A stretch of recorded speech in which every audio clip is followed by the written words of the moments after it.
Mheshimiwa Spika, mara ya mwisho nilipoingia kwenye ukumbi huu kulifunga bunge la 11, tulibahatika kuwa na marais wetu wastaafu watatu.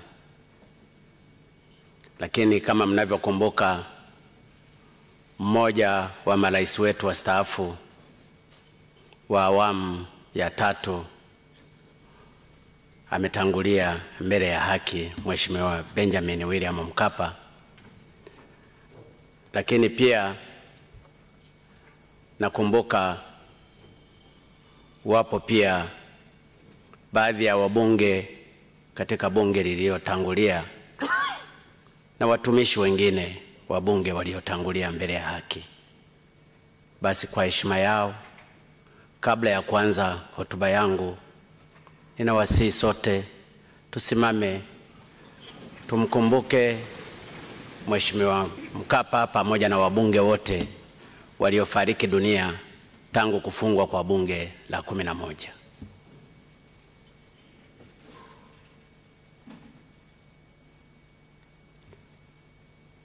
Mwenyezi Mungu aiweke roho ya marehemu Mzee Mkapa pamoja na marehemu wetu wote mahali pema peponi.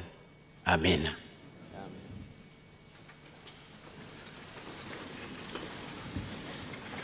Mheshimiwa Spika,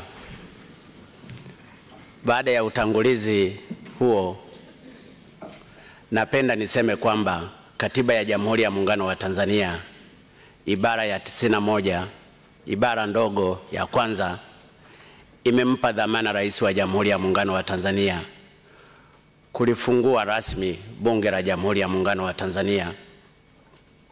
Ni kwa sababu hiyo nimekuja hapa leo kulihutubia bunge hili kwa lengo la kutimiza masharti hayo ya katiba. Napenda nianze kwa kumshukuru sana Mwenyezi Mungu aliyetujalia neema ya uhai na kutuwezesha kuiona siku ya leo. Aidha, nampongeza wewe Mheshimiwa Spika Job Ndugai, mbunge wa jimbo la Kongwa, kwa kuchaguliwa kwa mara nyingine kuliongoza bunge hili ukiwa spika. Hongera sana. Nampongeza pia Mheshimiwa Dr. Tulia Ackson kwa kuchaguliwa kwa mara nyingine kuwa naibu spika, tena mara hii akiwa mbunge wa kuchaguliwa kutoka jimbo la Mbeya mjini. Hongera sana Mheshimiwa Dr. Tulia. Huu ni uthibitisho kwamba nchi yetu kupitia serikali inayoongozwa na Chama cha Mapinduzi inawaamini sana wanawake.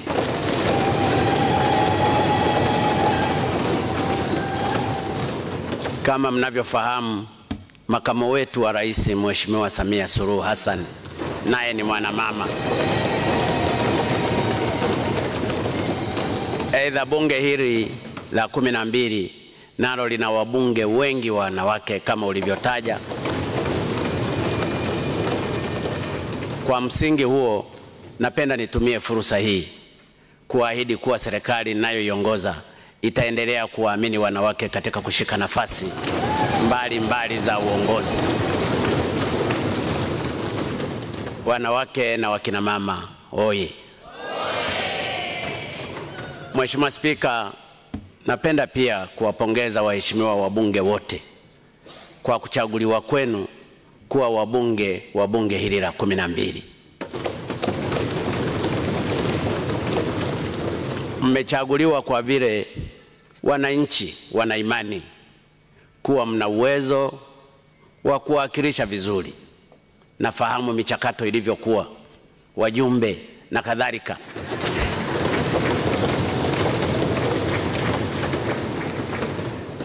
Hivyo nawasihi sana waheshimiwa wabunge, msiwaangushe wananchi waliowachagua.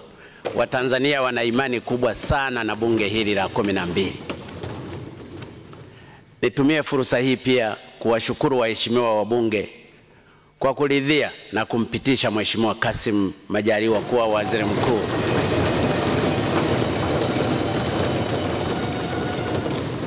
kuwa Waziri Mkuu wa Jamhuri ya Muungano wa Tanzania, asanteni sana.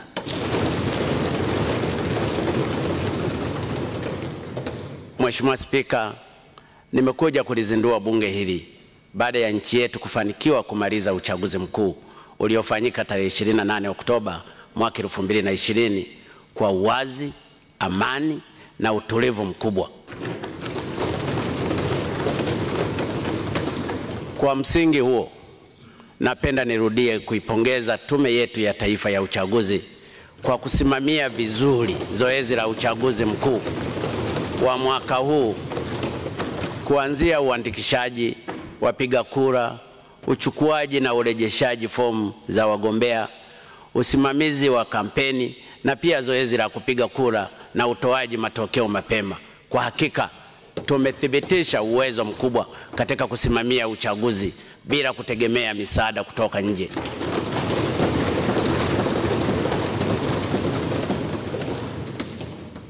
Mheshimiwa Mwenyekiti wa Tume ya Taifa ya Uchaguzi, Jaji mstaafu Semistora Kaijage, Makamu Mwenyekiti wa Tume, Jaji mstaafu Hamid Mahamud, Makamishna wa Tume, Mkurugenzi wa Uchaguzi Dr. Wilson Mahera, pamoja na watendaji wote wa tume, hongereni sana kwa kazi nzuri mliofanya. Mheshimiwa Spika, kwa namna ya pekee nawapongeza kwa jinsi tulivyotumia vizuri fedha mlizotengewa. Kama inavyofahamika, uchaguzi wa mwaka huu uligharamiwa na serikali kwa 100%, ambapo kiasi cha shilingi bilioni 331 kilitengwa. Hata hivyo, mpaka uchaguzi umekamilika, tume imetumia shilingi bilioni 262 tu. Hii ni ishara nzuri ya uadilifu mkubwa walionao viongozi na watendaji wa Tume ya Taifa ya Uchaguzi. Hongereni sana. Natoa rai kwa taasisi nyingine kuiga mfano mzuri wa tume hii. Kwa moyo wa dhati kabisa, narudia kuwashukuru viongozi wetu wa dini kwa kutuongoza vyema kwa sala na dua katika kipindi chote cha uchaguzi, na hatimaye tumeweza kumaliza uchaguzi wetu salama. Na wasii waendelee kuliombea taifa letu ili libaki katika mikono ya Mwenyezi Mungu. Narudia pia kuvishukuru vyombo vyetu vya ulinzi na usalama kwa kusimamia vizuri amani na utulivu wa nchi yetu na mipaka yetu wakati wote wa uchaguzi.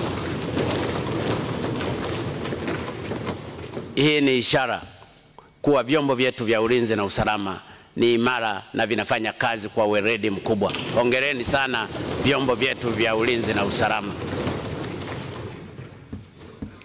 Kwa namna ya pekee kabisa, natoa shukrani nyingi kwa Watanzania wenzangu wote kwa kushiriki vizuri na kuonyesha utulivu mkubwa kwenye uchaguzi uliopita. Kuanzia kwenye zoezi la uandikishaji wapiga kura, wakati wa kampeni, upigaji kura na kupokea matokeo, hakuna shaka uchaguzi wa mwaka huu kwa mara nyingine umethibitisha ulimwengu kuwa sisi wa Tanzania ni wapenda amani, tunajitambua, hatudanganyiki na tumekomaa kidemokrasia. Asanteni sana Watanzania wenzangu.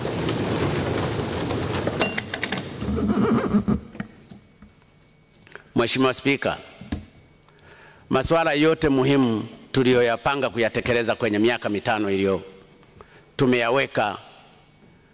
tumeyaweka kwenye ilani ya uchaguzi ya CCM ya mwaka 2020 hadi 25 ambayo ina kurasa 303.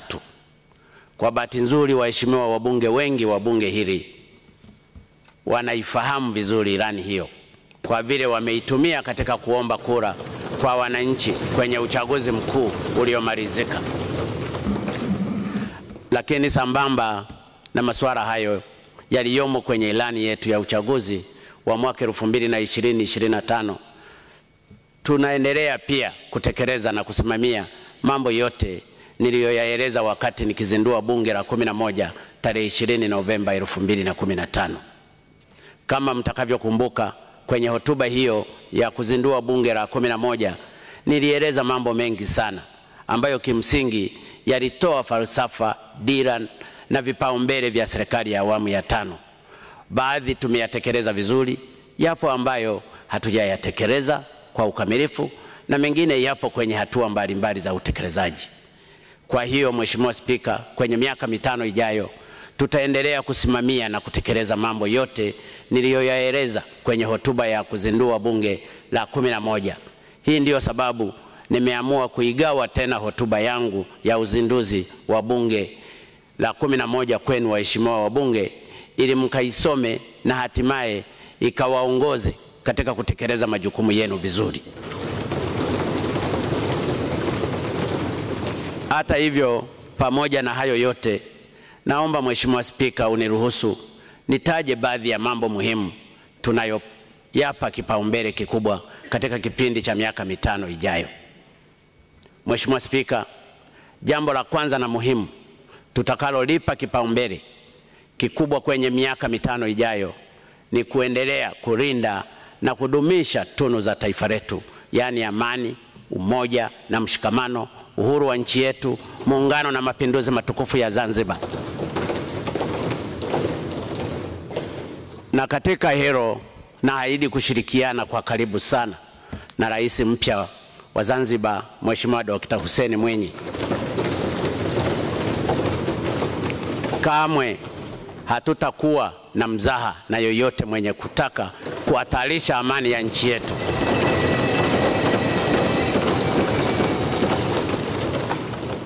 Mwenye nia ya kuvuruga umoja na mshikamano wetu, na pia mwenye kutaka kutishia uhuru wetu, muungano pamoja na mapinduzi matukufu ya Zanzibar. Napenda pia kutumia fursa hii kumwahidi Mheshimiwa Rais Dr. Hussein Mwinyi kwamba kwenye miaka 5 ijayo serikali ya Jamhuri ya Muungano wa Tanzania itatoa ushirikiano mkubwa wa kufanya kazi kwa karibu na serikali ya Zanzibar. Kwa kifupi, Mheshimiwa Spika, naweza kusema tutafanya kazi kwa pamoja kwa lengo la kuleta maendeleo kwa pande zetu zote mbili za muungano. Na katika hilo, Mheshimiwa Spika, nampongeza sana Mheshimiwa Rais Dr. Hussein Mwinyi kwa hotuba nzuri aliyoitoa wakati wa kuzindua Baraza la Wawakilishi. Kwenye hotuba yake alitoa dira, mwelekeo na kutaja vipaumbele vya serikali ya awamu ya 8 ya Zanzibar. Hongera sana kwa Mheshimiwa Rais Dr. Mwinyi kwa hotuba nzuri.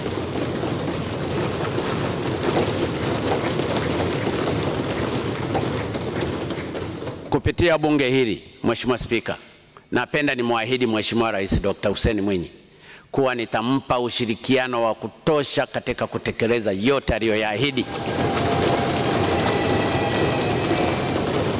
Yote aliyoyaahidi wakati wa uzinduzi rasmi wa Baraza la Wawakilishi. Mheshimiwa Spika, sambamba na kulinda na kudumisha tunu za nchi yetu, kwenye miaka 5 ijayo tutaendelea kuimarisha utawala bora, hususan kwa kusimamia nidhamu kwenye utumishi wa umma pamoja na kuzidisha mapambano dhidi ya rushwa, wizi, ufisadi na ubadhirifu wa mali za umma.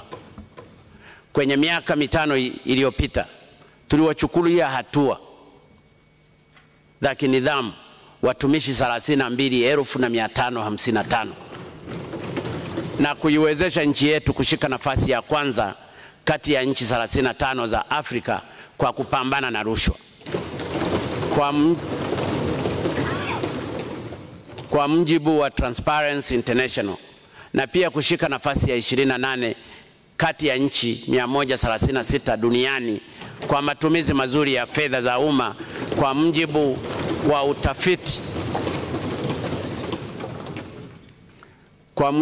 wa utafiti wa jukwaa la dunia, yani World Economic Forum wa mwaka 2019. Mheshimiwa Spika, hata hivyo watumishi wazembe bado wapo, wala rushwa bado wapo, na pia wezi na wabadhirifu wa mali za umma bado wapo. Kwa hiyo kwenye miaka 5 ijayo tutaendelea kushughulikia matatizo hayo. Na kwa kifupi niseme, utumbuaji majipu utaendelea.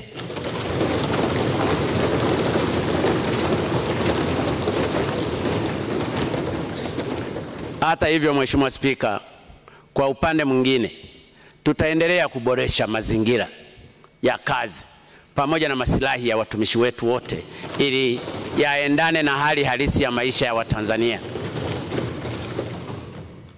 Tutaangalia maslahi yao. Kwa hiyo watumishi wasiwe na wasiwasi, wachape kazi.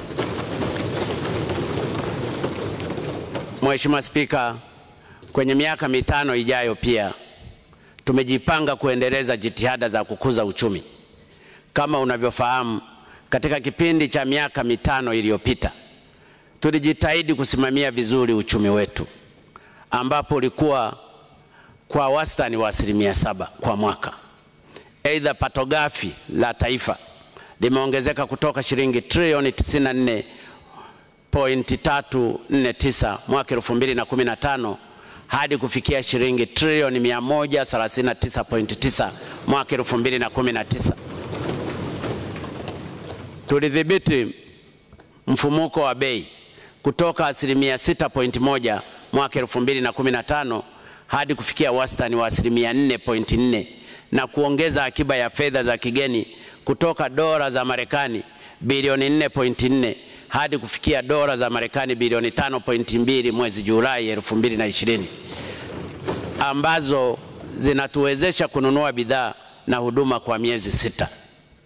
Zaidi ya hapo, Mheshimiwa Spika, kwenye miaka mitano iliyopita tuliongeza mauzo yetu ya nje kutoka dola za Marekani bilioni 8.9 mwaka 2015 hadi dola za Marekani bilioni 9.7 mwaka 2019, na pia kuvutia uwekezaji wenye thamani ya dola za Marekani bilioni 14.6 sawa na zaidi ya shilingi trilioni 30. Aidha, tulifanikiwa kupunguza umaskini wa kipato hadi kufikia 26.4% kwa takwimu za mwaka 2017-18. Mafanikio haya bila shaka ndiyo yamewezesha mwezi Julai 2020 nchi yetu kutangazwa kuingia katika kundi la nchi za uchumi wa kati kutoka kundi la nchi maskini. Hongereni sana Watanzania, hongereni sana wabunge. Na kwa mafanikio hayo yamepatikana miaka mitano kabla ya muda uliopangwa, yani mwaka 2025. Kwa hiyo kwenye miaka mitano ijayo tunakusudia kuendeleza mafanikio ya kiuchumi yaliyopatikana, na tutahakikisha ukuaji uchumi unawanufaisha wananchi, hususan kwa kuinua vipato vyao, kupunguza umaskini na tatizo la ajira. Na katika hilo tunalenga kukuza uchumi wetu kwa wastani angalau 8% kwa mwaka, na pia kutengeneza ajira mpya zipatazo milioni 8.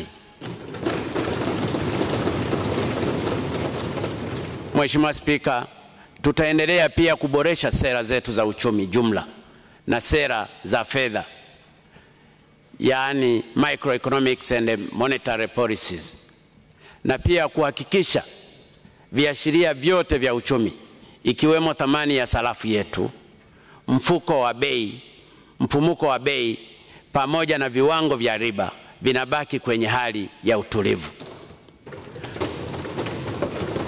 Tutaongeza pia jitihada za kuwawezesha wananchi wetu kiuchumi kwa kuwapatia mikopo isiyo na riba ama yenye riba nafuu, ikiwemo mikopo ya 10% inayotolewa kwa halmashauri zetu, na pia kupitia mifuko na programu mbalimbali zilizoanzishwa na serikali ambayo kwa idadi zipo 18. Baadhi ya mifuko hiyo ni mfuko wa maendeleo ya vijana YDF, mfuko wa maendeleo ya wanawake WDF, mfuko wa taifa wa kuendeleza wajasiriamali NEDF, mfuko wa kutoa mikopo kwa wajasiriamali wadogo Self Microfinance Fund, mfuko wa kuthamini mikopo ya mauzo ya nje, mfuko wa kilimo kwanza na kadhalika. Tutaimarisha usimamizi wa mifuko hii na kuhakikisha Watanzania wanaifahamu. Najua mifuko hii ni mingi, ipo chini ya ofisi ya Waziri Mkuu. Hivyo basi na kuagiza Mheshimiwa Waziri Mkuu, hii ikawe kazi yako ya kwanza kushughulikia.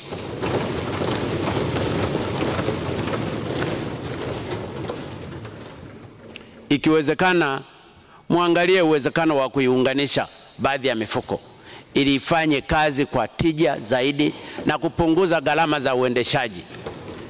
Nataka mifuko hii ikawasaidie wananchi wa kawaida, wakiwemo wa machinga, akina baba na wakina mama lishe, pamoja na wajasiriamali wengine wadogo wadogo. Kwa hiyo kazi yako Mheshimiwa Waziri Mkuu ukaanze na hiyo. Sambamba na kutoa mikopo, tutaendelea pia kutekeleza programu mbalimbali za kukuza ujuzi na maarifa, ikiwemo maarifa ya ujasiriamali, ili kuwapa ujuzi na uzoefu wananchi wetu utakaowawezesha kujiajiri ama kuajirika ndani na nje ya nchi. Tutaendelea pia kutekeleza mpango wa kunusuru kaya maskini awamu ya 3, mzunguko wa pili, tuliouzindua mwezi Februari 2020, ambao utagharimu takriban shilingi trilioni 2.032. Tutahakikisha fedha hizo zinawafikia walengwa ambao ni wananchi maskini. Muhimu zaidi ni kwamba katika kipindi cha miaka 5 ijayo, sekta binafsi pia itapewa umuhimu wa pekee sana. Tunataka mtu yoyote atakayetaka kuwekeza asisumbuliwe kwa kuwekewa vikwazo vya aina yoyote. Watanzania ni matajiri, lakini baadhi yao wanasita kuwekeza hapa nchini kwa kuogopa kusumbuliwa na maswali yasiyo na msingi.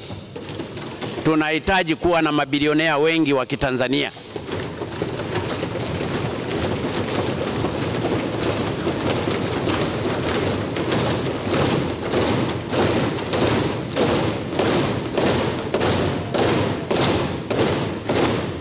Tunahitaji mabilionea wengi wa Kitanzania, wakiwemo wabunge.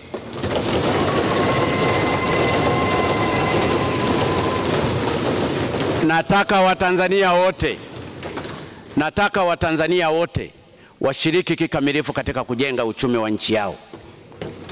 Sambamba na kuwekeza, Watanzania wahamasishwe kuweka fedha kwenye benki za hapa nchini ili kusaidia benki zetu kufanya biashara na kuimarisha mzunguko wa fedha na kupunguza riba kwa wakopaji.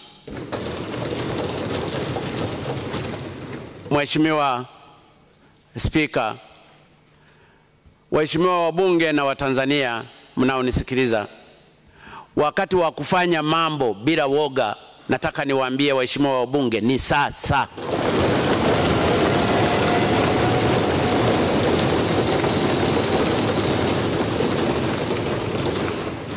Tumechelewa sana.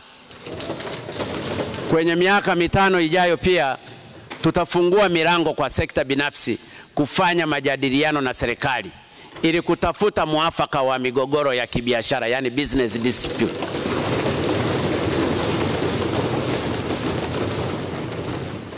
Migogoro ya kibiashara iliyopo kwa faida ya pande zote mbili. Lengo letu ni kuona Tanzania inakuwa mahali pazuri pa kufanya biashara duniani. Kwenye miaka 5 iliyopita tumefuta tozo 168, ambapo 114 zilihusu kilimo, mifugo na uvuvi, na tozo nyingine 54 zilihusu biashara. Mheshimiwa Spika, tutaendelea na utaratibu huo. Mheshimiwa Spika, mbali na hatua hizo kwa lengo la kukuza uchumi, kupambana na umaskini na pia kukabiliana na tatizo la ukosefu wa ajira, tunakusudia kwenye miaka 5 ijayo kuweka mkazo mkubwa katika kukuza sekta zetu kuu za uchumi na uzalishaji, hususan kilimo, ufugaji, uvuvi, viwanda, madini, biashara na utalii. Sekta hizi ndizo zenye kuajiri Watanzania wengi. Kwa hiyo ni wazi Tukifanikiwa kuzikuza, uchumi wetu utakuwa kwa kasi na hivyo kupunguza matatizo ya umaskini na ukosefu wa ajira nchini. Kwa msingi huo, kwenye kilimo kwa mfano, tunakusudia kuongeza tija na kukifanya kilimo chetu kuwa cha kibiashara.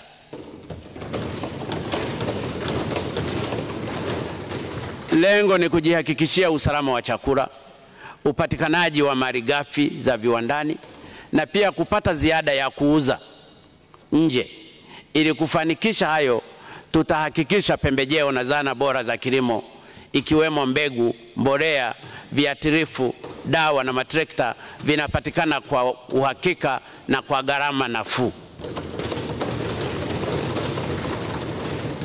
Tutaongeza pia eneo la umwagiliaji kutoka hekta 561,383 hadi hekta milioni 1.2 mwaka 2025. Hii itasaidia kupunguza utegemezi kwenye mvua. Tutaimarisha mifumo ya upatikanaji wa mitaji kwa wakulima wadogo na wawekezaji kwa kushirikiana na taasisi za fedha ikiwemo benki yetu ya maendeleo ya kilimo pamoja na benki nyingine.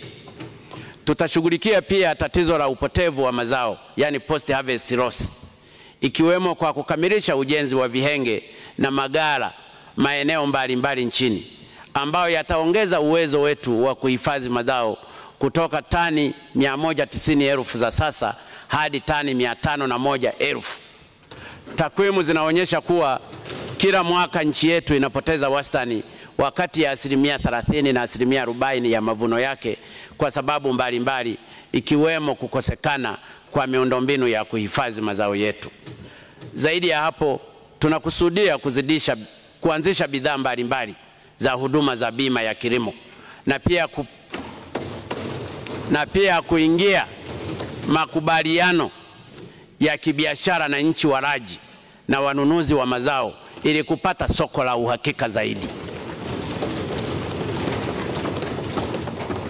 Mazao ya kimkakati tunayolenga kuyapa kipaumbele kikubwa katika miaka 5 ijayo ni pamba, korosho, chai, kahawa, tumbaku, mkonge, michikichi, kokoa, alizeti pamoja na miwa.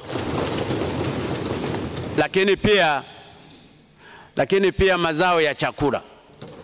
Nchi yetu katika mwaka inaagiza tani zipatazo 800,000 za ngano, na kwa ujumla tunatumia wastani wa shilingi trilioni 1.3 kuagiza chakula kutoka nje. Hii ni aibu kwa nchi kama Tanzania. Hivyo basi ni lazima tutafute majawabu ya swala hili, na hii ndiyo ikawe kazi ya kwanza ya waziri wa kilimo nitakayemteua.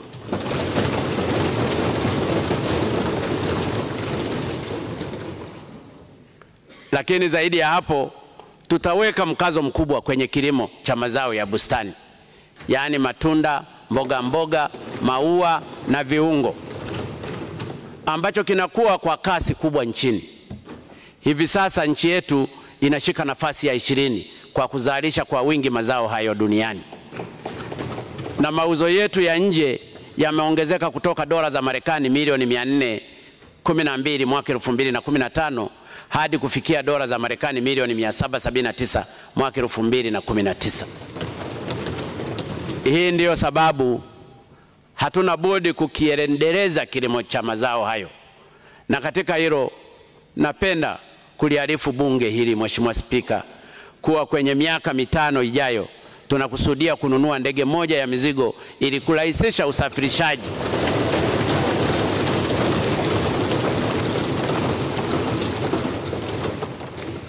kurahisisha usafirishaji wa mazao ya bustani, lakini pia minofu ya samaki pamoja na nyama. Wakulima wetu ni lazima watajirike na shughuli wanazozifanya. Hivyo basi mawaziri wa kilimo, biashara, mambo ya nje na mabalozi wajipange vizuri katika hili.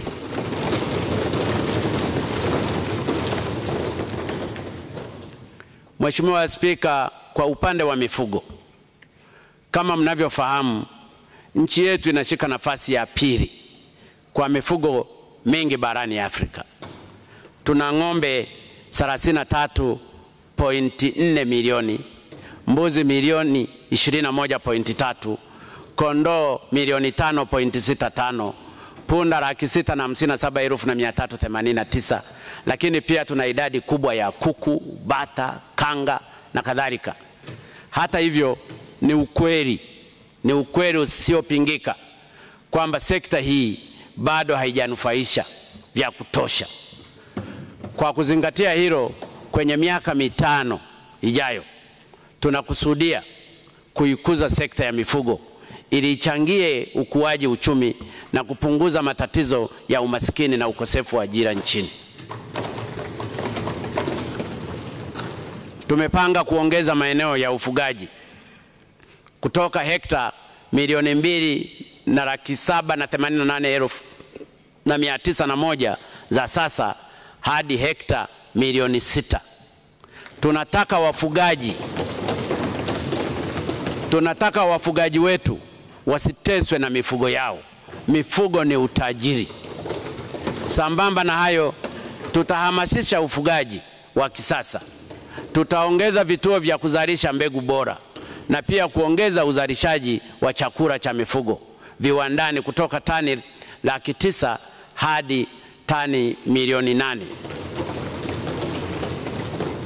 Zaidi ya hapo, tutakamilisha ujenzi wa machinjio 7 unaoendelea maeneo mbalimbali nchini, ambapo kwa pamoja zitakuwa na uwezo wa kuchinja ng'ombe 6,700 na mbuzi 11,000 kwa siku.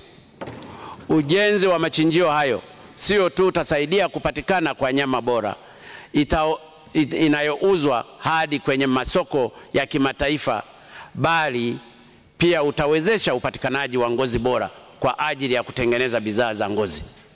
Takwimu zinaonyesha kuwa takribani 90% ya ngozi inayozalishwa nchini kwa sasa haina ubora unaohitajika kimataifa. Na kwa sababu hiyo, mojawapo ni uchinjaji wa wanyama kienyeji. Kwa hiyo machinjio yanayojengwa yatapunguza tatizo hilo. Nitumie fursa hii kuikaribisha sekta binafsi kuwekeza kwenye viwanda vya kutengeneza bidhaa za mifugo, yaani nyama, ngozi, maziwa, kwato na kadhalika.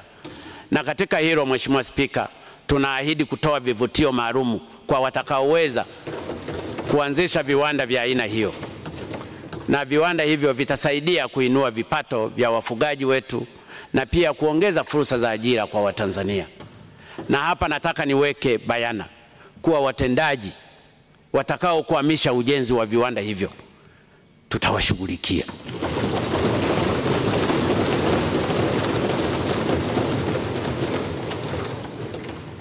Kwa sababu saa nyingine tunakuwa na mipango mizuri, watendaji wa chini wanakwamisha. Ilani ya uchaguzi sitaki cheleweshwe na mtu yoyote.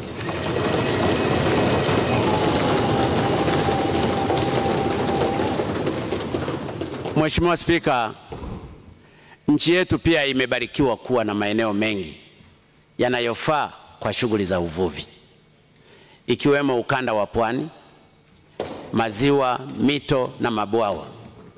Hali hii inaifanya sekta hii kuwa na nafasi ya kutoa mchango mkubwa kwenye kukuza pato la taifa na pia kupambana na umaskini na tatizo la ajira. Hata hivyo, kwa sasa mchango wake bado ni mdogo sana.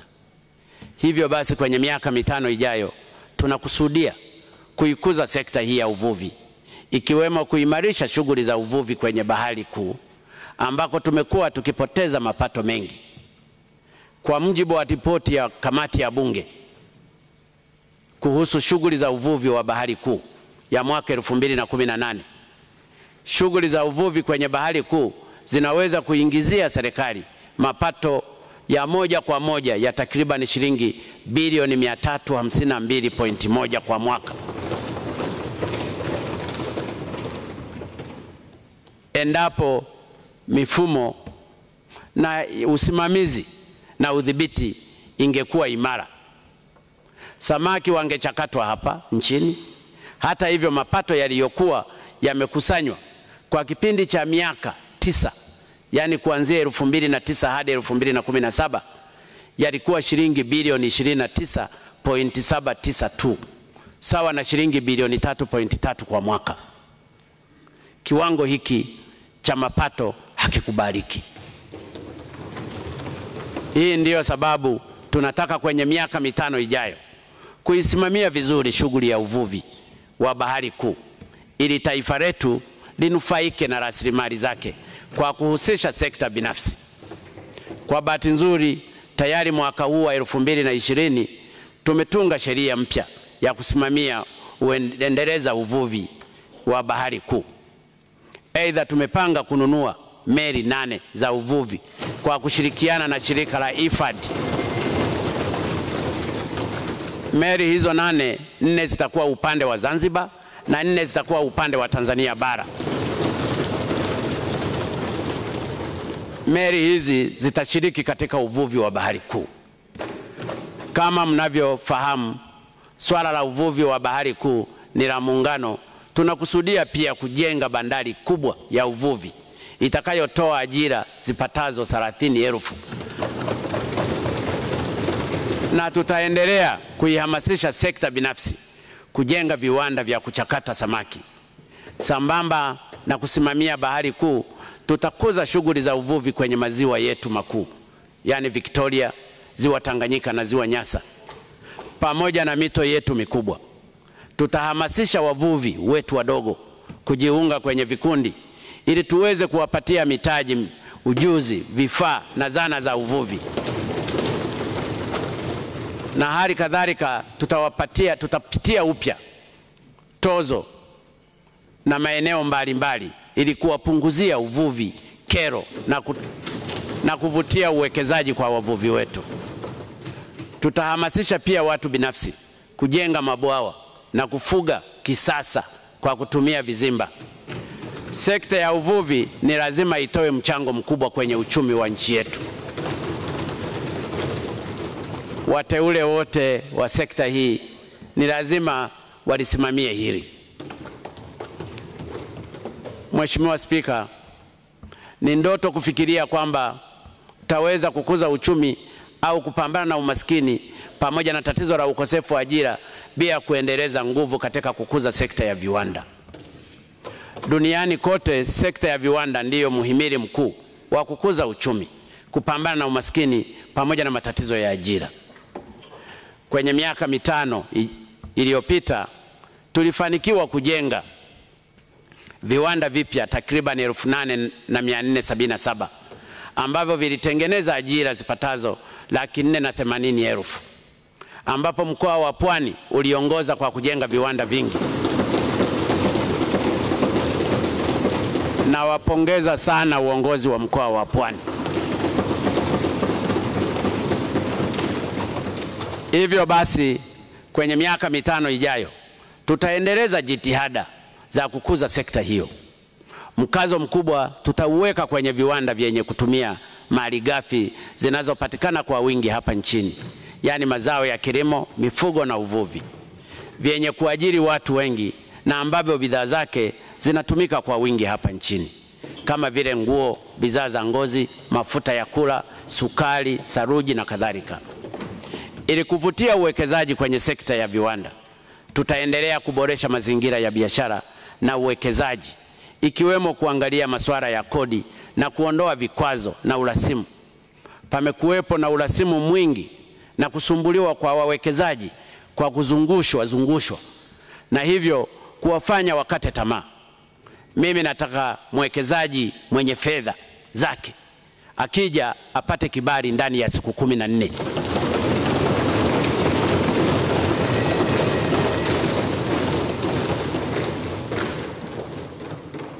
Na kwa sababu hiyo nimeamua swala la uwekezaji, ikiwa ni pamoja na kituo cha uwekezaji Tanzania TIC, kulihamishia kutoka ofisi ya Waziri Mkuu kwenda ofisi ya Rais.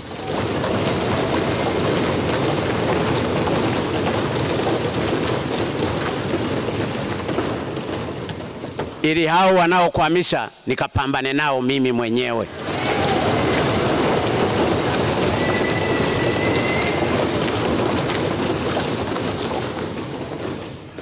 Lakini zaidi ya hapo, tumepanga kujenga ukanda na kongani, yani clusters za viwanda kila mkoa kulingana na mazao na maliasili zinazopatikana huko. Mheshimiwa Spika, kwenye miaka mitano iliyopita tumepata mafanikio makubwa kwenye sekta ya madini. Mapato yameongezeka kutoka shilingi bilioni 168 mwaka 2014-15 hadi shilingi bilioni 527 mwaka 2019 hadi 20. Mchango wa sekta ya madini kwenye pato la taifa umeongezeka kutoka 3.4% mwaka 2015 hadi kufikia 5.2% mwaka 2019. Zaidi ya hapo, kwa mara ya kwanza katika historia ya nchi yetu, mwaka 2019 sekta ya madini iliongoza kwa kutuingizia fedha nyingi za kigeni, dola za Marekani bilioni 2.7. Nitumie fursa hii kulipongeza sana Bunge la 11 kwa kutoa mchango mkubwa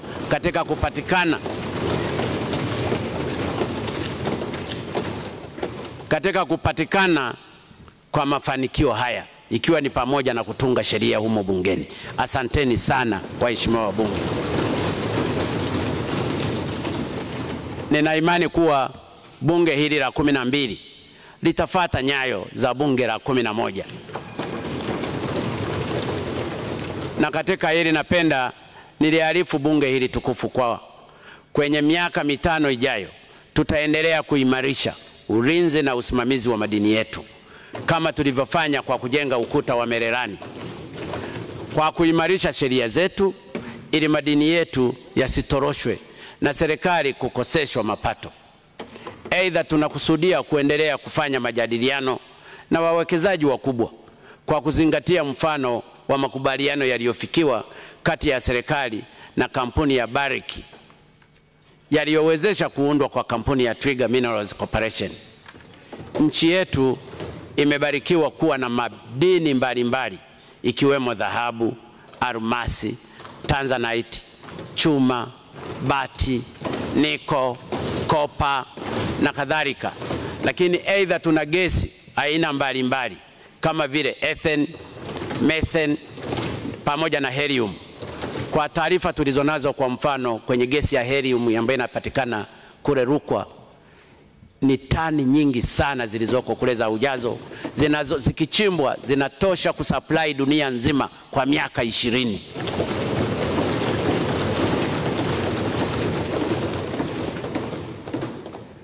Kwa hiyo kama zinaweza zikahudumia dunia kwa miaka 20, huu ni utajiri mwingine tulionao sisi wa Tanzania. Hii ndio sababu kila siku nimekuwa nikisema sisi sio maskini, sisi ni matajiri. Nchi yetu ni tajiri sana. Lakini kuhusu madini pia, kwenye miaka mitano ijayo tutaendelea kuimarisha shirika letu la taifa la madini, yani STAMICO, ili lishiriki kikamilifu kwenye shughuli za madini, kuwawezesha wachimbaji wetu wadogo wadogo, ikiwa ni pamoja na kuwatengea maeneo ya uchimbaji, kuwapatia mafunzo, mikopo pamoja na vifaa. Na katika hili natambua kuwa wapo baadhi ya watu wamepewa leseni za utafiti na uchimbaji lakini hawajazifanyia kazi. Tutazifuta leseni zao na maeneo hayo tutawagawia wachimbaji wadogo wadogo. Wachimbaji wadogo wadogo ni muhimu sana katika kukuza sekta ya madini. Tutaendelea pia kuimarisha masoko ya madini pamoja na kuhamasisha ujenzi wa viwanda vya uchenjuaji, uyeyushaji, usafirishaji na utengenezaji wa bidhaa za madini. Tunataka madini yachimbwe hapa Tanzania, yachenjuliwe hapa Tanzania, yayeyushwe hapa Tanzania, kisha bidhaa za madini zitengenezwe hapa Tanzania, na ndipo ziuzwe nje ama watu kutoka nje waje kununua bidhaa za madini hapa nchini. tutakuwa tumetengeneza uchumi wa kutosha, lakini pia tutatengeneza ajira za kutosha kwa Watanzania. Ni imani yetu kuwa kutokana na hatua tulizopanga kuzichukua, sekta ya madini itaweza kuchangia angalau 10% ya pato la taifa ifikapo mwaka 2025.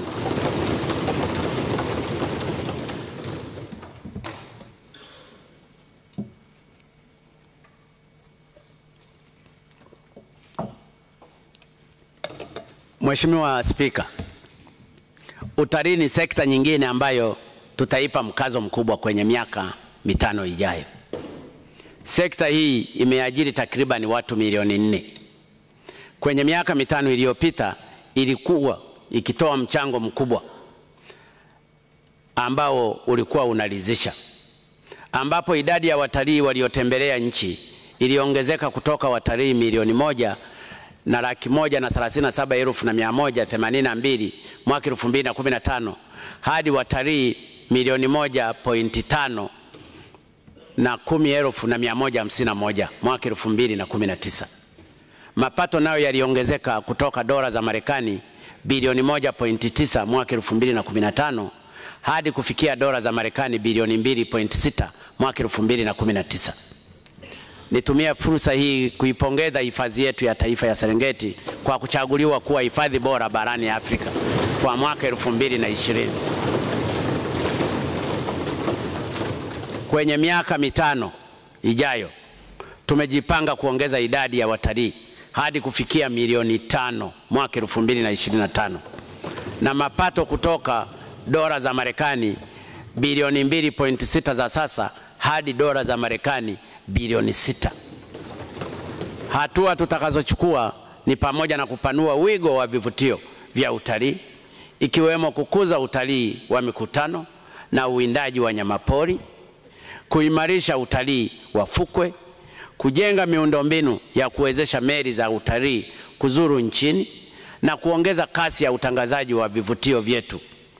Vile vile tutazihamasisha taasisi za watu binafsi kuanzisha ranchi, mashamba na bustani za wanyama kama inavyofanyika nchi zingine ili kuzuia ujangili na kukuza utalii, lakini pia kuongeza vipato na fursa za ajira kwa Watanzania.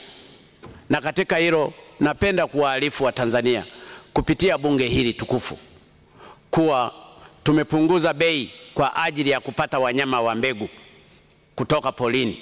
Mathalani bei ya nyati wa mbegu imepungua kutoka dola za Marekani 1,900 hadi kufikia shilingi 200,000.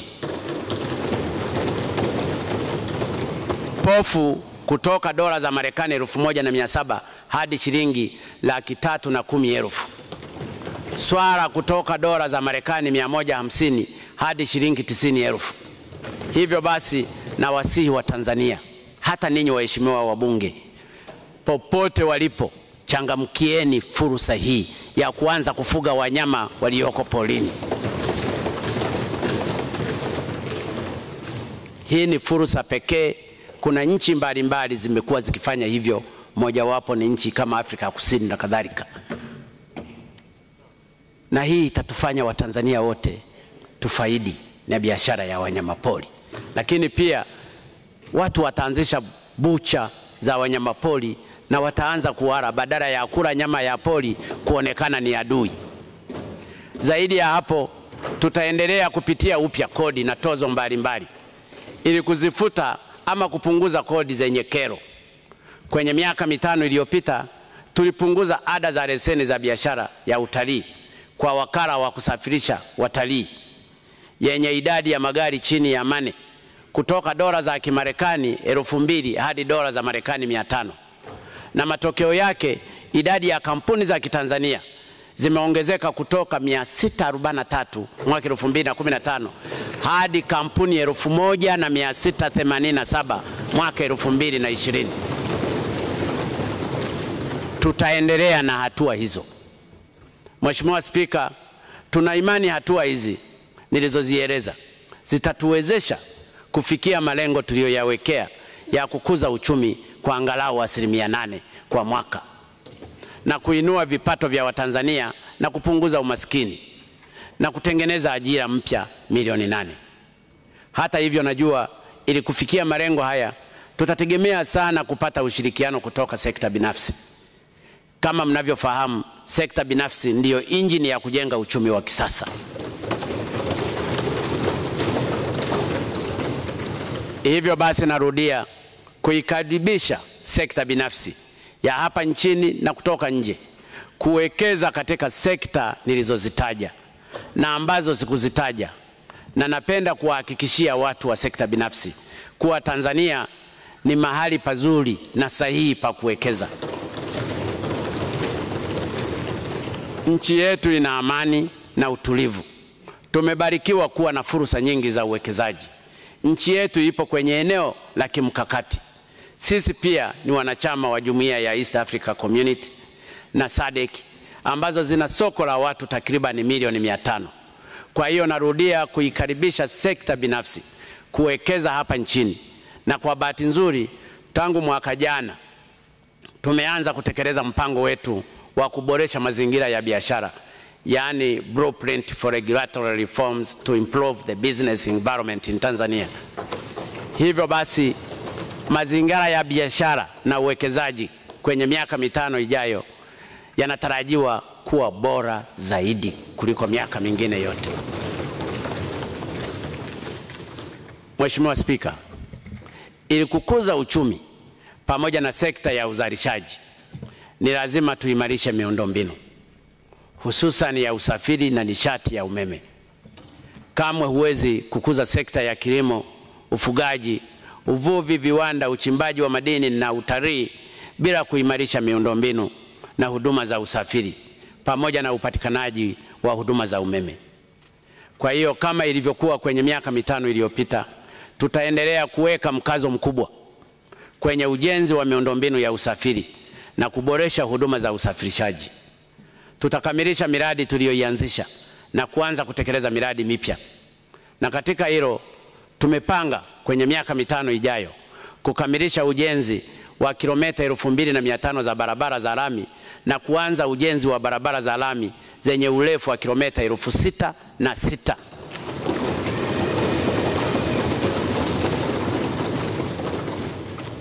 Najua wabunge wengi mmetoa ahadi za kwenye mabarabara kwenye maeneo yenu.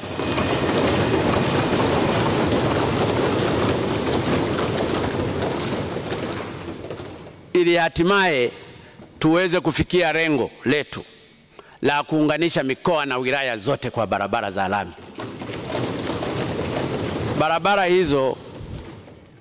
Barabara hizo zimetajwa kwenye ilani yetu ya uchaguzi na zingine zinatokana na ahadi tulizozitoa katika kipindi cha kampeni. Tumepanga pia kukamilisha ujenzi wa madaraja 7 na kuanza madaraja mengine 14 likiwemo daraja la Kigongo Busisi, Wami na Pangani.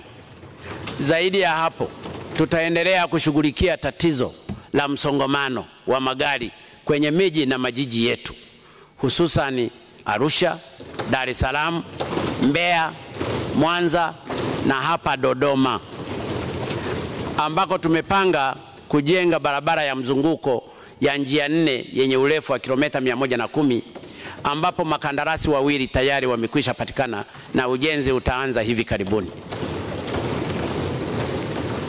Kwa upande wa usafiri wa reli, tumepanga kuendelea kuimarisha usafiri wa reli ya kati na TAZARA. Aidha, tutakamilisha ujenzi wa reli ya kisasa kutoka Dar es Salaam, Morogoro hadi Dodoma na kuanza ujenzi wa vipande vya reli ya Mwanza Isaka, Makutopora Tabora, Tabora Isaka hadi Tabora Kigoma na Kaliua Mpanda hadi Kalema. Zaidi ya hapo, tutanunua vichwa vya treni ya njia kuu 39 na kukarabati 31. Tutanunua mabehewa ya mizigo 800 na kukarabati 690.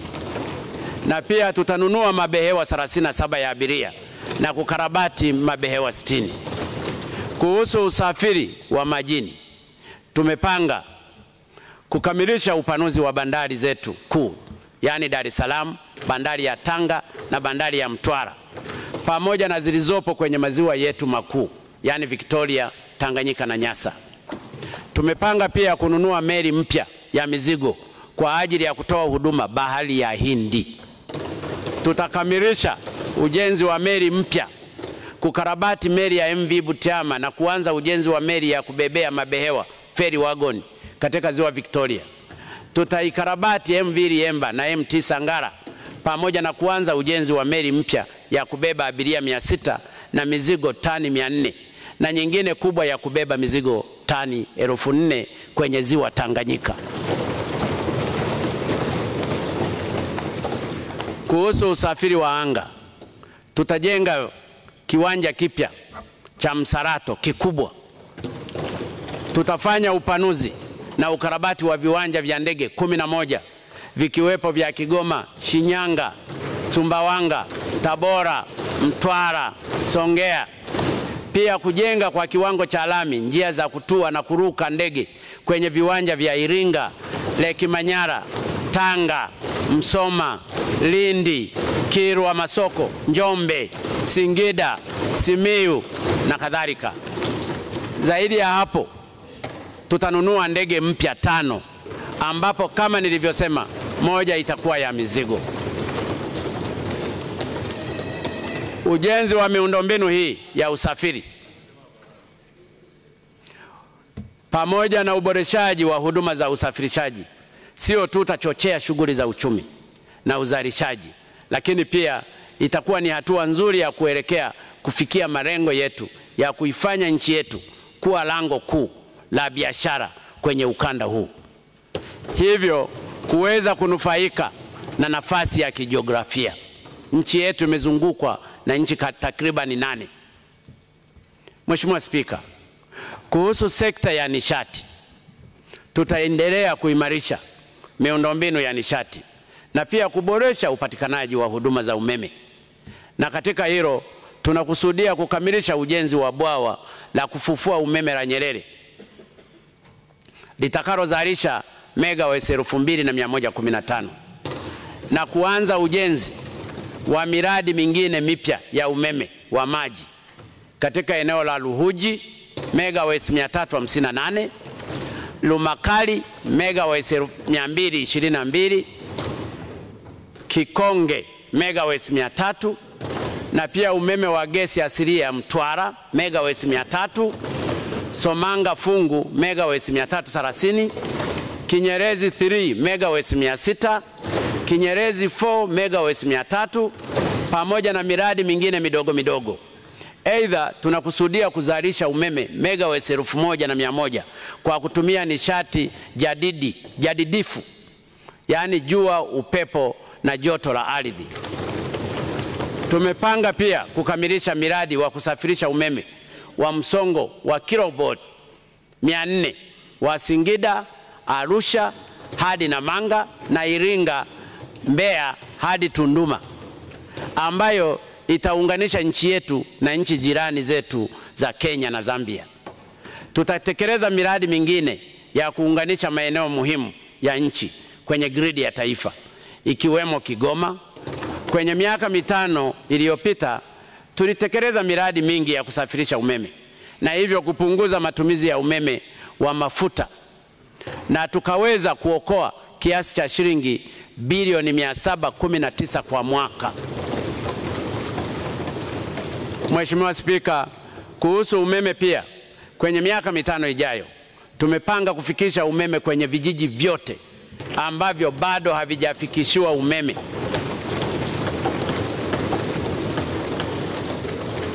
ambapo idadi yake haizidi vijiji 2384, kwa sababu kwenye miaka 5 iliyopita kwa takwimu za hadi jana tumefikisha umeme kwenye vijiji 9884 kutoka vijiji 2018 mwaka 2016. Nchi yetu ina vijiji 12,280. Miradi hii yote ya umeme itakapokamilika, sio tu itatuwezesha tuwe na umeme wa kutosha na kufikisha umeme kwenye maeneo yote nchini, bali pia itatufanya tuwe na ziada ya kuweza kuuza nje. lakini pia itatusaidia gharama za umeme kuzipunguza kuliko gharama za sasa hivi. Sambamba na hayo, kuhusu nishati, kwenye miaka 5 ijayo, Mheshimiwa Spika, tutaanza utekelezaji wa miradi ya kielelezo, yani flagship projects ya bomba la mafuta kutoka Hoima nchini Uganda hadi bandari ya Tanga lenye urefu wa kilomita 1445. Mradi huu ni mkubwa na ni wa kwanza kuwa mkubwa duniani kwa kusafirisha heated mafuta ambayo yako heated kwenye distance kubwa ya kilomita 1444. Na kilomita zote 1115 ni Tanzania, kilomita zingine 300 na kitu zitakuwa nchini Uganda. Lakini pamoja na mradi wa kusindika gesi asilia LG mkoani Lindi, nao tutahakikisha unaanza kufanya kazi. Zaidi ya hapo, tutaendelea kuhamasisha matumizi ya gesi asilia na gesi ya mitungi majumbani, kwenye taasisi na viwanda na magari, ili kupunguza uharibifu wa mazingira na athari za mabadiliko ya tabia nchi. Mheshimiwa Spika, dunia hivi sasa ipo kwenye mapinduzi ya 4 ya viwanda, yani the 4th industrial revolutions, ambayo yanaongozwa na sekta ya mawasiliano ICT. Shughuli nyingi duniani kwa sasa zinafanyika kwa kutumia tehama. Hivyo basi, sisi nasi hatuna budi kuendana na kasi hiyo ya kukua kwa sekta ya mawasiliano. Kwa msingi huo, tumepanga kwenye miaka 5 ijayo, pamoja na masuala mengine, kufikisha miundombinu ya mkongo wa taifa kwenye maeneo mengi ya nchi yetu, hususan wilayani. Tutaongeza wigo wa matumizi ya mawasiliano ya kasi, yani broadband, kutoka 45% ya sasa hadi 80% mwaka 2025.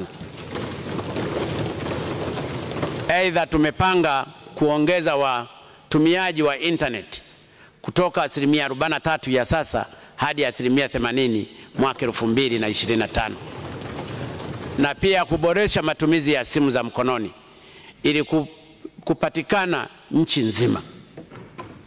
Zaidi ya hapo, tutatoa vipaumbele kwenye masuala ya utafiti na ubunifu kwenye tehama.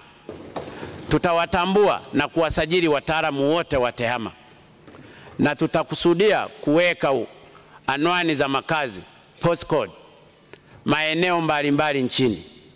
Tutaimarisha pia usalama kwenye masuala ya mawasiliano. Sambamba na kukuza huduma za mawasiliano, tunakusudia kuendelea kuboresha huduma za jamii, hususan afya, elimu, maji. Kuhusu afya, kama unavyofahamu waheshimiwa wabunge, kwenye miaka 5 iliyopita tumepata mafanikio makubwa sana, ikiwemo kujenga vituo vya kutolea huduma za afya zaidi ya 1887, zahanati 1198, vituo vya afya 487, hospitali za wilaya 99, hospitali za rufaa mikoa 10 na hospitali za rufaa za kanda 3. Vile vile tumepunguza vifo vya akina mama wajawazito kutoka wastani wa vifo 11,000 kwa mwaka 2015 hadi kufikia wastani wa vifo 3,000 kwa mwaka hivi sasa. Tunataka vipungue zaidi. Hali kadhalika, rufaa ya kupeleka wagonjwa nje zimepungua kwa 90% baada ya kuimarisha huduma za kibingwa. Kwa msingi huo, kwenye miaka 5 ijayo, tunakusudia kuendeleza ujenzi wa miundombinu ya kutolea huduma za afya, hususan zahanati, vituo vya afya na hospitali za wilaya kwenye maeneo ambako hazipo. Tutaimarisha pia upatikanaji wa dawa, vifaa na vitendanishi, na kuongeza matumizi wa afya, pamoja na kuimarisha mifuko yetu ya bima ya afya ili kufikia lengo la kuwawezesha wananchi wetu wote kupata bima ya afya.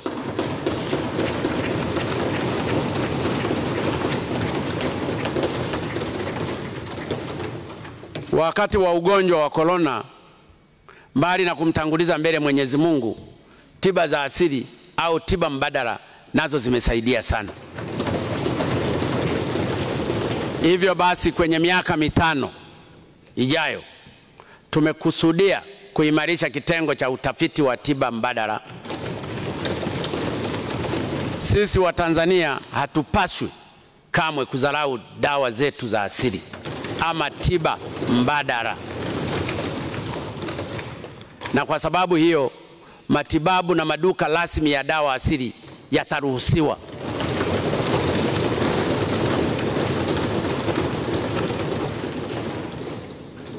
Zaidi ya hapo, tutaimarisha huduma za matibabu ya kibingwa na ubingwa bobezi ili kufikia kiwango cha kimataifa. Tunataka huduma zote za afya zipatikane hapa hapa nchini. Akitaka matibabu ya dawa mbadala au za asili yatibiwe hapa hapa, akitaka za hospitali yatibiwe hapa hapa, ili watu waje watibiwe. Na ikiwezekana watu kutoka nje waje kutibiwa hapa nchini. Na kimsingi tayari wameanza kuja kutibiwa. Mheshimiwa Spika, kwenye elimu tutaendelea kutoa elimu ya msingi na sekondari bila malipo. Tutaongeza bajeti ya mikopo kwa wanafunzi wa elimu ya juu ili kuongeza idadi ya wanufaika. Aidha, tutaendelea kujenga na kukarabati miundombinu ya elimu ikiwemo shule, madarasa, mabweni, maabara, maktaba, ofisi na nyumba za walimu, hosteli pamoja na kumbi za mihadhara. Tutahakikisha tunaendelea kuboresha elimu inayotolewa ili iweze kutoa maarifa na ujuzi wa kutosha kwa wahitimu wetu. Tutahimiza ufundishaji wa masomo ya sayansi na hisabati hususani kwa wanafunzi wa kike ambao tunakusudia kujenga shule moja ya sekondari kwenye kila mkoa kwa ajili ya kufundisha masomo ya sayansi kwa wasichana.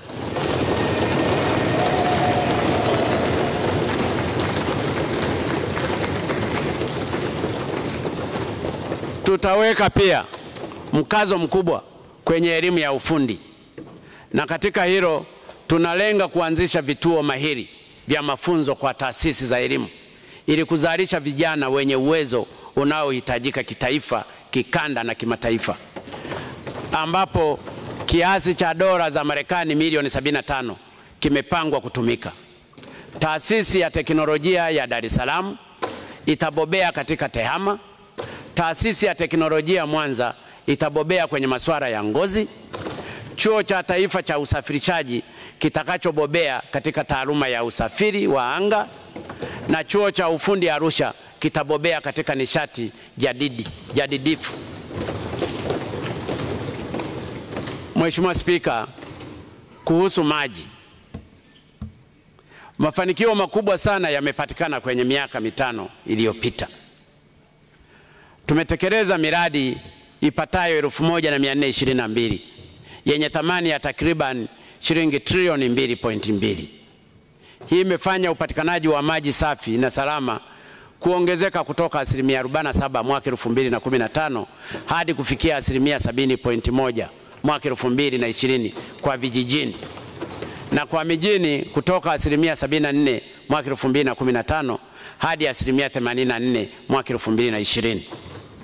Hata hivyo, napenda nikiri Mheshimiwa Spika, nilipokuwa kwenye kampeni, moja ya changamoto kubwa niliyoelezwa na wananchi ilikuwa shida ya maji.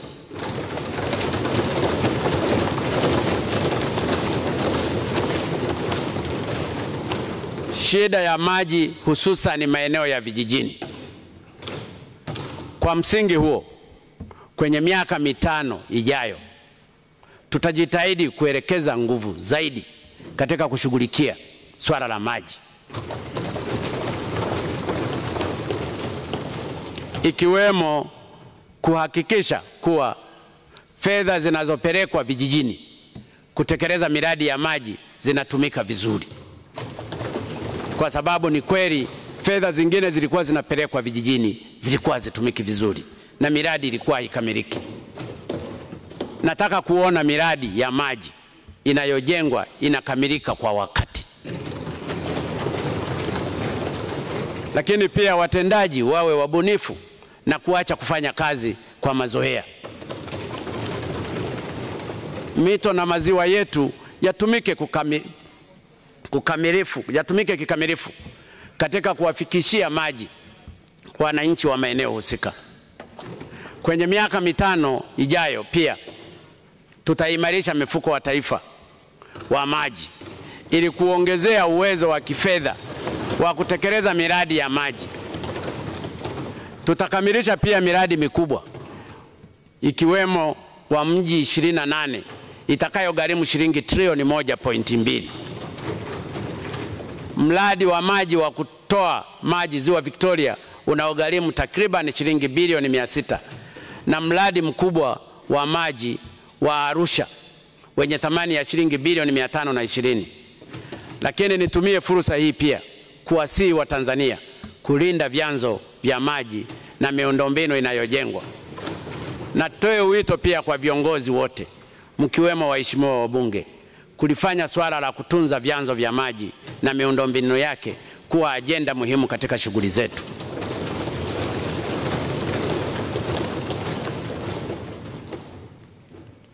Mheshimiwa Spika, kwenye miaka 5 ijayo tumejipanga pia kuendelea kuimarisha na kukuza uhusiano wetu na nchi mbalimbali kwa kuzingatia sera yetu ya mambo ya nje inayoweka msisitizo diplomasia ya kiuchumi. Tutakuza urafiki na ujirani mwema na pia tutashiriki kikamilifu kwenye shughuli za kikanda, kibara na kimataifa, hususan kwenye Jumuiya ya Afrika Mashariki, na nimefurahi kumwona mbunge anayewakilisha bunge letu la Afrika Mashariki. Lakini pia Jumuiya ya Maendeleo Kusini mwa Afrika SADC, Umoja wa Afrika na Umoja wa Mataifa. Tutaendelea pia kushiriki kwenye shughuli za kulinda amani. Hali kadhalika kwenye miaka 5 ijayo tutaendeleza jitihada za kukuza na kuimarisha demokrasia, kulinda uhuru na haki ya wananchi na vyombo vya habari. Hata hivyo, ningependa kukumbusha kuwa lengo la demokrasia ni kuleta maendeleo na sio fujo.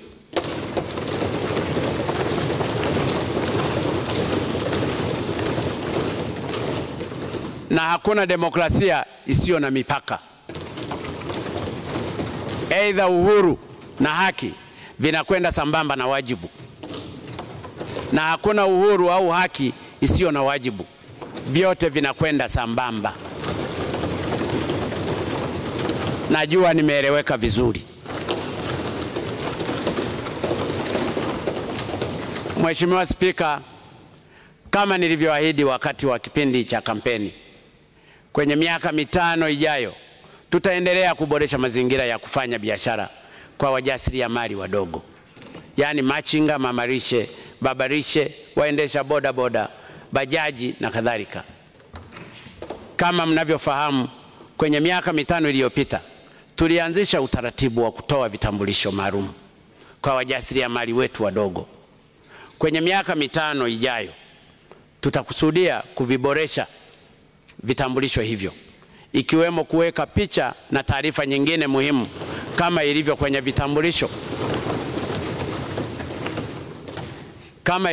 vitambulisho vya taifa au passport.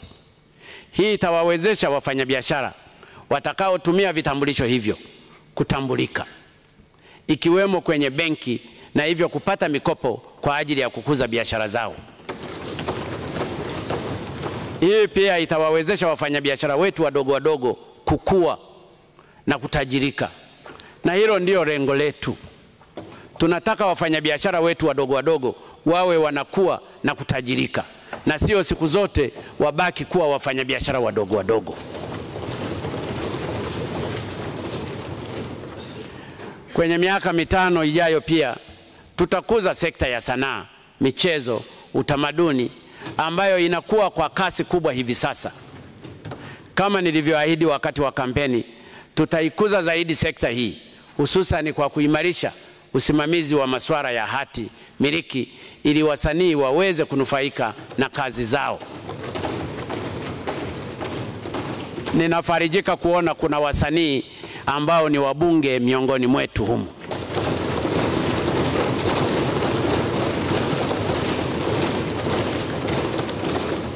Tutauisha pia mfuko wa utamaduni wa sanaa ili kuwasaidia wasanii wetu ikiwemo kupata mafunzo na mikopo. Tutaanza pia kutenga fedha kidogo kidogo kwa ajili ya kuziandaa timu zetu za taifa. Na katika hilo napenda kutumia fursa hii kuitakia heri timu yetu ya Taifa Star kwenye mechi yao dhidi ya Tunisia baadaye leo, pamoja na wana masumbu wetu Hassan Mwakinyo ambaye naye ana pambano leo. Watanzania tunataka ushindi. Tumechoka kushindwa.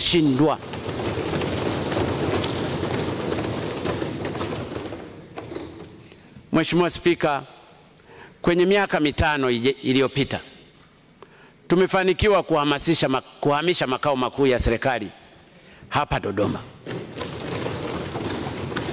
Viongozi, wabunge na watumishi wote wa serikali wenye kustahili kuhamia Dodoma tayari wameshahamia Dodoma. Kwenye miaka 5 ijayo tutakamilisha ujenzi wa ofisi na pia kuendelea na ujenzi wa makazi ya watumishi. Zaidi ya hapo, tutaendelea kutekeleza miradi ya miundombinu ambayo tayari nimeitaja: barabara ya njia 4, uwanja wa ndege wa Msarato na kadhalika. Na tutashughulikia swala la upatikanaji maji katika jiji la Dodoma. Nataka niwahakikishie wana Dodoma wote, mkiwepo ninyi wabunge na sisi wote na Watanzania, swala la maji tutalitatua haraka sana Dodoma.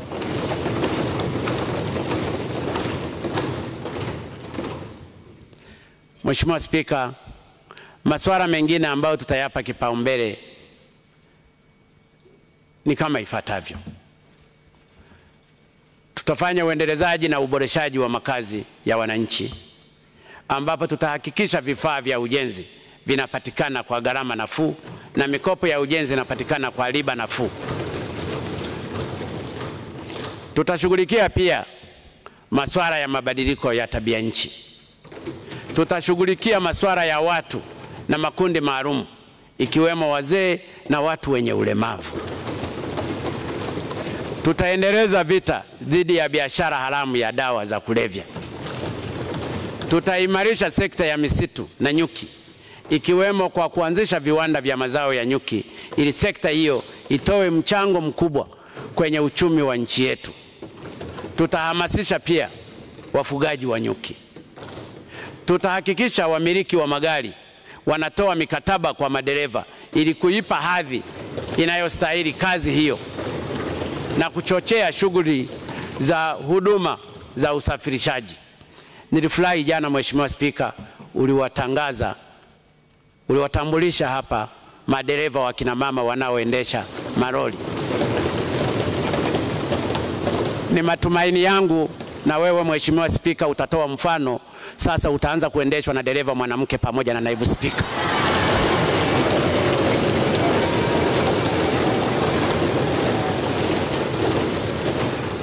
Na katika hilo swala la madereva, inawezekana hata katika bunge hili ikatungwa sheria mahususi ya kuwalinda madereva wetu wa nchi hii, kwa sababu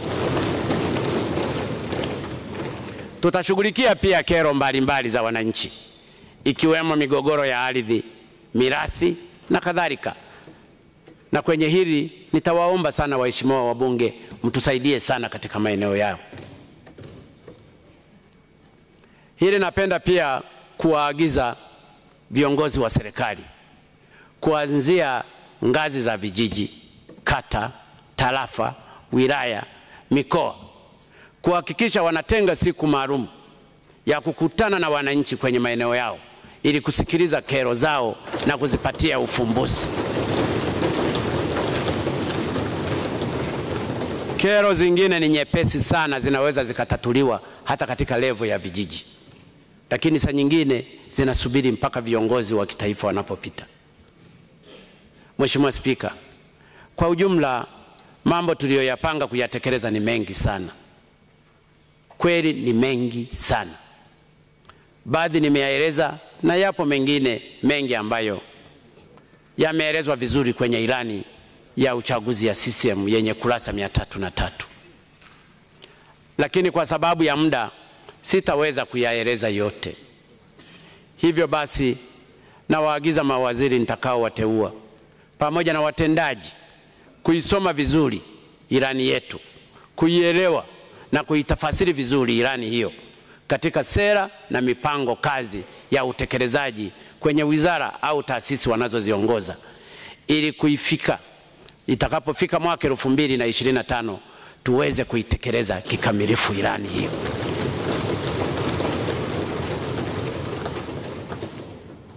Lakini najua pia ili kuweza kutekeleza vizuri ilani yetu tutahitaji sana kupata ushirikiano kutoka kwenye bunge hili.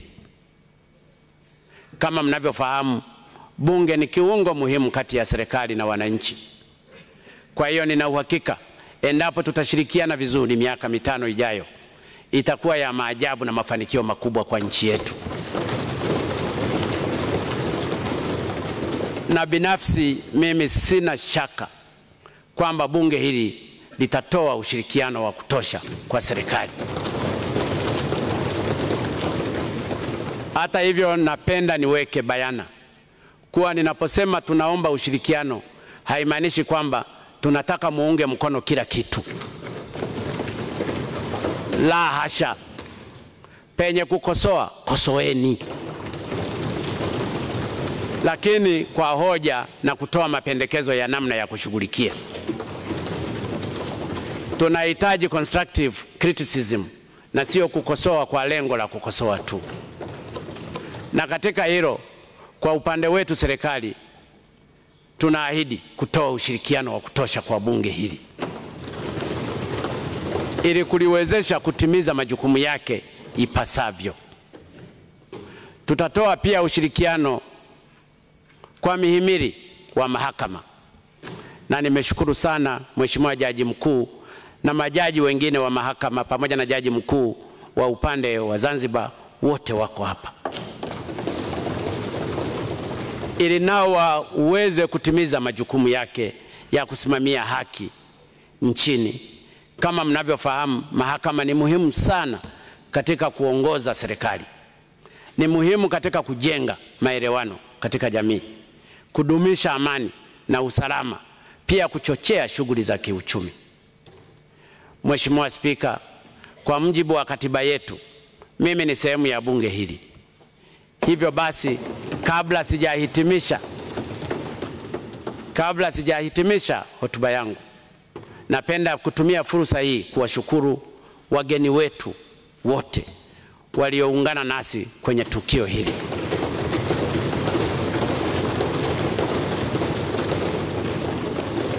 Ni vigumu kuwataja wote, lakini pia nataka niwahakikishie waheshimiwa wabunge, mimi niko pamoja na ninyi.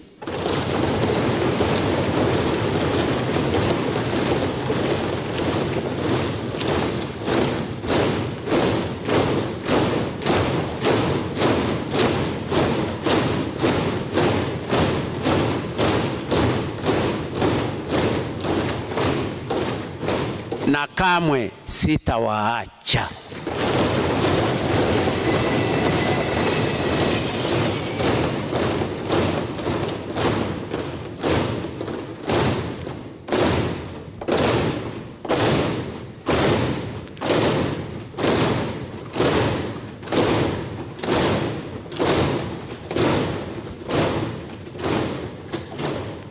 Mheshimiwa Spika, waheshimiwa wabunge, kwa unyenyekevu mkubwa, baada ya kusema hayo, sasa natamka kwamba nimelifungua rasmi bunge la 12 la Jamhuri ya Muungano wa Tanzania.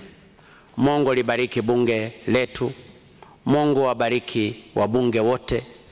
Mungu ibariki Tanzania. Asanteni sana.